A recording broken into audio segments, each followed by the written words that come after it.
Welcome to another Wednesday's Word. Just a reminder, we've time changed this coming Sunday, so make sure you're not late for wherever you're going, hopefully to church somewhere. But let's talk about the Bible. This morning I was reading Psalm 51, where David's confessing his sin before the Lord. And there's something interesting he brings up. He says, "Against you, you only have I sinned, O Lord." Now, you have to back up a minute, because David sinned against a lot of people. He sinned against Bathsheba. With the power dynamics there, it would have been hard for Bathsheba to say no. So he saw her naked, he approached her from a position of power, and they had an affair. That's sinning against Bathsheba. And then her husband, he tries to trick her husband and ultimately has him killed. Sounds like he's sinning against her husband. And something we often neglect is when David brought Uriah to the front and then pulled people back, other people died. And then later, to cover up his sin, his general has men killed in a faulty combat and faulty plan. And David has to gloss over that. So there's a lot of people being sinned against, but ultimately his sin is against God. Now, this doesn't minimize the human aspect, but it does show what sin really is. Sin is more than just us hurting each other's feelings. Sin is a cosmic violation. So if I were to break the law, and no matter what I did, whether I hurt my wife or whether I hurt somebody with my car, whatever the law I ended up breaking, ultimately I am accountable to the local government, to the state, to the federal government, wherever that law is held. And that's the ultimate place where my responsibility is against. And in a similar way, God is the ultimate judge and lawgiver to the world.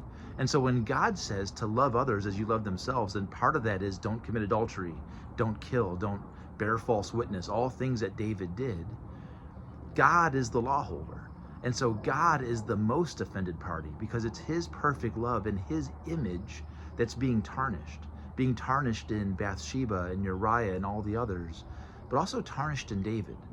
David's sins were ripping his own soul from God's presence and God's likeness. And that's why when we confess sin, we're not just saying I hurt people. We're saying I offended God. There's a holy God that I'm accountable to, and I have offended him. And so I'm not saying this to give you a guilt trip, but to give you some perspective, because this is what Easter's about. Also in my reading today was Jesus preparing to go to the Last Supper and ultimately to the cross.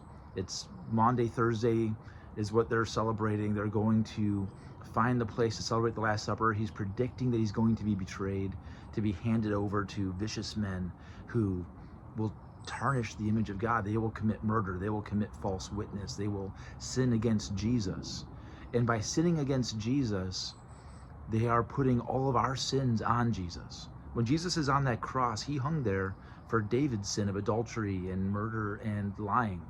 He's hanging there for my sins of anger, which Jesus says on the Sermon on the Mount is the same as murder, of lying, of all the things I've done. It shows how cosmic our treason is, but also how wonderful our remedy is.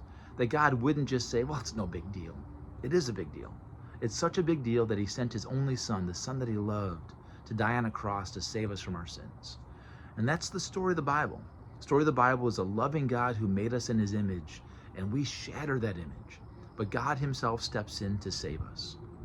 And that's the essence of the gospel. And that's why I have hope. All right, that's all I got for this week. God bless.